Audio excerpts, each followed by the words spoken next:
Through this video, we will learn how to make basic settings related to power and motor with S300 and how to perform a simple test run. In order to operate a motor smoothly with an AC drive, power environment, control method, and motor parameter settings are required. Parameters related to the operation command setting method can be changed in DRV number 10 and are shown in the table below. Numbers 4 and 5 use the built-in communication function. Number 4 is when using built-in communication using the S+, S- terminal of the control terminal block, and number 5 is when using USB. You can control the AC drive using the USB port on the control board.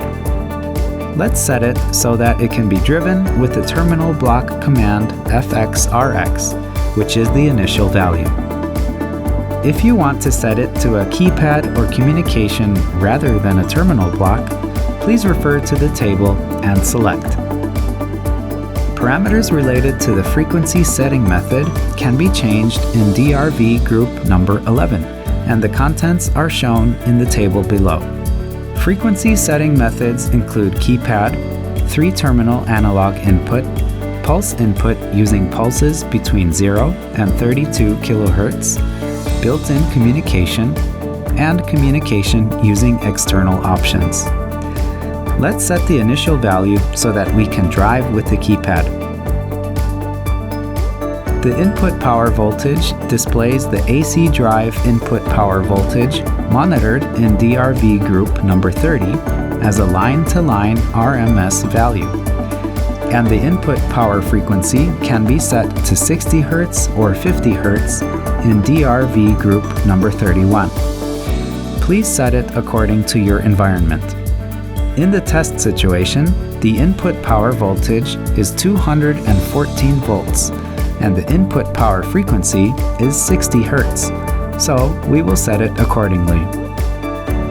Motor-related parameter settings can be set in the first motor group MOT1 group. Parameters related to the motor are set based on the information written on the motor nameplate. If you look at the motor nameplate, you will find information such as motor capacity, rated voltage, rated current, and motor efficiency. We will enter parameters based on the motor nameplate information. Motor capacity can be set at number 21 of motor group 1 and input the slip speed, number of poles, rated current, rated voltage, and no load current in numbers 24 to 27 and 35 respectively.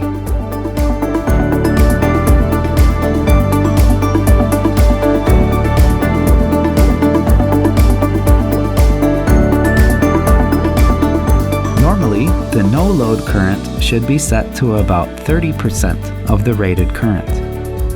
Please note that if you change the order and set the motor capacity later, parameters 24 to 27 and 35 will be initialized.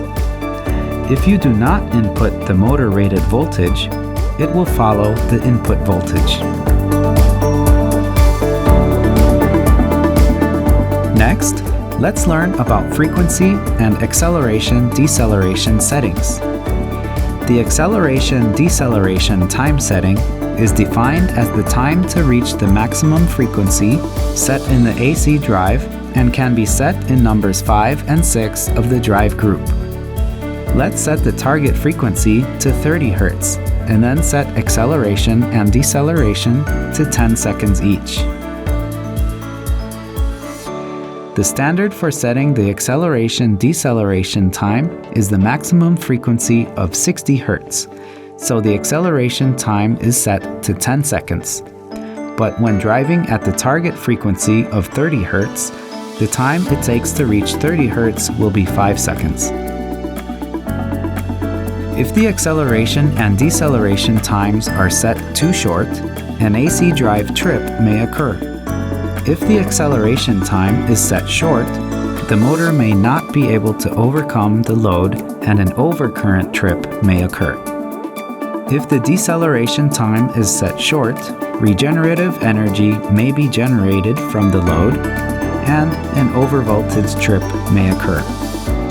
To prevent this phenomenon, the acceleration-deceleration time must be set to an appropriate value according to the load.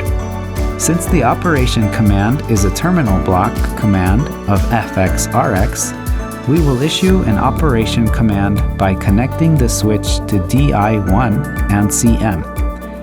The basic parameter settings and wiring have been completed so far, and now we will try to drive the motor.